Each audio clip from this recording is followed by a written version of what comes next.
Hey everybody, I'm DeoGenZ. Welcome back to Pokemon+Nobunaga's Ambition. Last time, we croppled. That's a mixture of cripple and toppled the Grass Nation. And before we move on to fight the Water Nation, we're going to have to do some more training. Even though you don't have the level system that maxes out at level 100, like most Pokemon RPG fans are familiar with, you still do have somewhat of levels to be aware of. And that's just basic power levels. I don't really know how else to phrase it since I can't read Japanese.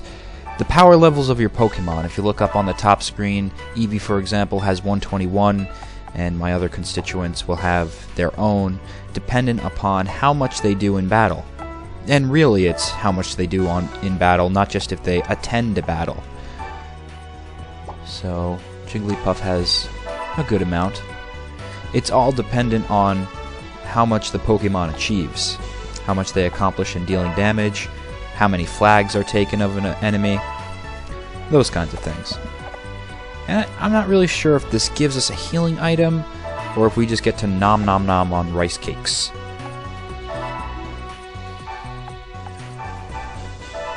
What is this mine shaft? Is Vladimir Z down here?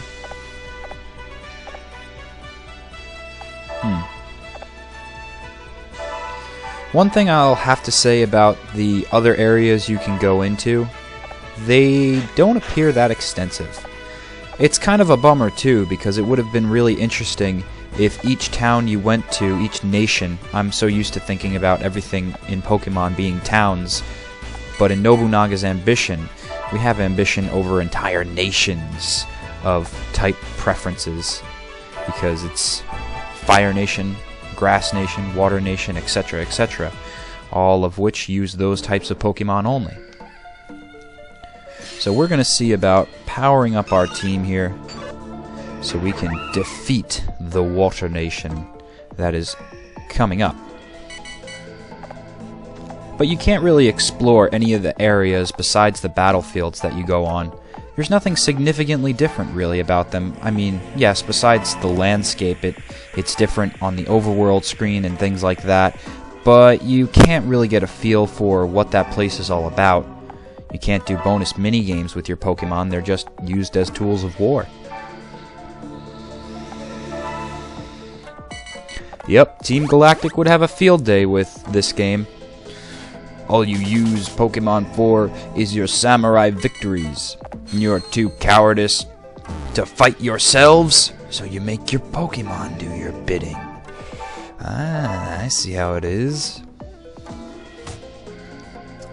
So there's two ways of mainly getting new Pokemon. We've already seen the first, which is a warrior retrieval kind of, where a traveling warrior joins your team because you've earned his or her respect. And we've gotten that in the way of the Fire Mage with Darumaka. But the other way that you can also earn some new Pokemon for your already existing warriors, like the main heroes and Oichi, is by finding Pokemon in these wild spaces, I like to call them, wild spaces within each nation. Can't go to any more right now. But once you can access the wild areas, you might notice that there is a Pokemon with a token over its head.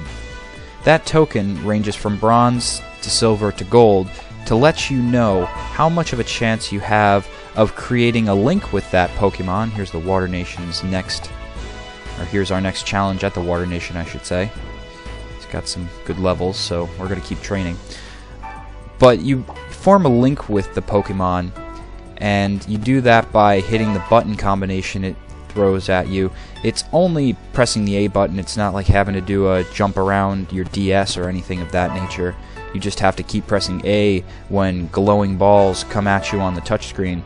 And when we get into one of these little sequences, you'll see exactly what I'm talking about. But this is important for using your members like Oichi, or your main character. For some reason I found, because for some reason I found you cannot go to the next nation without these leaders. Even Oichi. her Jigglypuff is not the only thing she needs to use, especially when we get to the Fighting Nation. We're going to have a big trouble there if we don't find something for them fast. So you can vary up your main hero's Pokemon. You don't have to use Eevee. I remember reading on one of the recent videos, the comments said, "Oh man, Eevee as a starter, not sure I can get used to that." Well, you kinda just gotta grit and bear it for a little while, but once you find the Pokemon in whichever nation captures your imagination and battling style, then you can go right to capturing it. Hopefully you've got a good chance of doing the button combination correctly and everything, but right now I'm still a little confused on the screens and what you have to do to go to the next part of the game. Well, that's activated. Let's see, can we go verse wild Pokemon? Yeah, we can.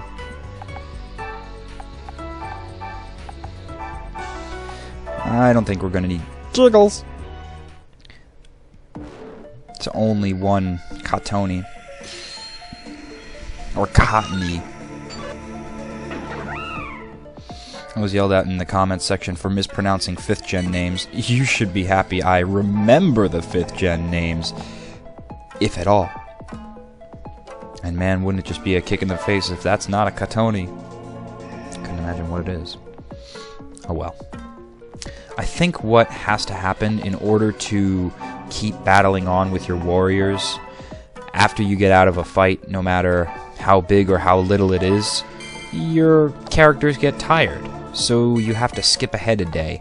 I think that's what the X button option is. I'm piecing it all together slowly as I play through, and what you're seeing now, I've already played past this. I tell you what, guys, I have almost gotten right up to Nobunaga at this point.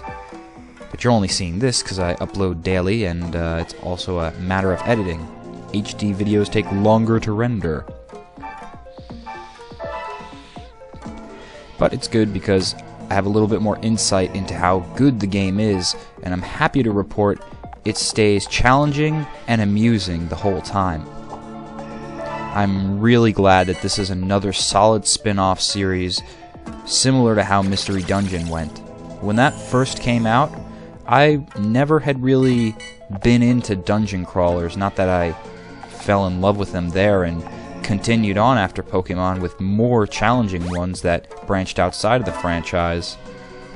But it was a good sidestep for Pokemon to get into. I really enjoyed being able to encounter all 493 Pokemon. It was 493 at the time, wasn't it? Oh no, that might have been on the Game Boy Advance series when there was even less Pokemon. Oh man, the series continues to evolve. And with its evolution, I really find it hard to believe that there would be no localization for this game. It's such a well-built title. And maybe there wouldn't be localization because it's based off of semi-Japanese history. And it has Japanese influence like the music and the character stylings and all that good stuff. But Nintendo severely underestimates the otaku level in America and around the world, and just the Pokemaniac level that they've created widespread. Oh man, I tell you, with the help of YouTube, social media, social networking sites like Facebook and Twitter, and getting all these Nobunaga videos around, I mean, people who aren't even Pokemon fans, who are just gamers, talk about this game like, oh yeah, DeoGenZ, is that RTS any good? And I'm happy to say it is. Interesting clarification, though, I'd like to gauge from the viewers this episode. I was corrected in saying that this is not a real-time strategy game. In fact, it is a turn-based strategy game. And I want to know what the difference is. I mean, I think it's kind of self-explanatory. But when I say give me a difference, I mean tell me game differences, because quite frankly, I could be considered a noob, okay? I'm a Pokemon master on a certain level, still getting better all the time. Better, better, better. Okay, you get the point. But still, I'm relatively new to the grand scope of gaming. Basically, it's an economic issue, you know. When you don't have mass moolah, it's stick to one company, and that's the only games and systems you're going to get. That's just how it works when you're a kid and Christmas rolls around, your birthday happens. You gotta make your game decisions wisely, and Sony and Microsoft weren't even in my radar. I was like, wait, what is Pokemon? Nintendo? Okay, that's my company. Pokemon and Nintendo for life. And it was a good decision, because Pokemon never left Nintendo. It was a first-party franchise from the moment it was born. Just recently turned in a 10-page research paper to my English professor, and I'm looking to get it published, so I'm going to have to keep you guys up to date on where that goes, if it's going to be viewable publicly by some means. If not, if it gets turned down for publishing, I think I'll just post it as a gigantic blog post or something on my website, because I go through the entire history of Pokemon, or at least a good rough overview of it, and I just track its progress and how it's really gotten the fan base that it has today, gotten to such a huge degree that something from Japan has captivated numerous audiences around the globe, so much so that thousands of people flock to YouTube in order to experience a game which they can't even understand fully. But they love the mechanics, they love the characters, and knowing the programming and past successes of the company before, we don't really have to know precisely what goes on. We just have to give it our bona fide best look as we just play through the mechanics to make sure, at its core, it's a solid game. And it is. It definitely is. Can't wait to get into when it comes out, if it comes out, for other areas, learning about the deeper mechanics, because there's a whole set list of abilities and different attacks and all this stuff that I'm not even getting into, just because I want to play the game kinda as a blind run to see what the difficulty level is. How much do I really have to know? Because that's one of the best things that the franchise has done. I definitely denoted that in my paper a couple of times, is that it's a recycling, reciprocating process of churning out new games, new generations, for an endless audience of fans. The key thing is, though, what's different about Pokemon, the franchise, or maybe if you could point out another company that does that well, is that not only does it reinvent itself and take in an entire new generation of fans with a new anime, a new set of toys. I was captured by the first and second gen. Other people are now coming into it, maybe later with the third, and now, especially with fourth and fifth, there's a whole new generation of Pokemon fans. Meanwhile, the old set, who loved the original 150 only, still have fun against new players in online matches in these DS games. The games are great, and they're fun for even adults. They can be as challenging to knock you on your ass if you're not knowing what you're getting into when it comes to a metagame match. So that's one of the reasons Pokemon has been so successful. And now that we have ourselves a grass ally, I think we can go take on the Water Nation. In the next episode, of course. But that's what you can expect. Let's get a look at this guy. Ha! He looks tough. He wears half a shirt. He means business.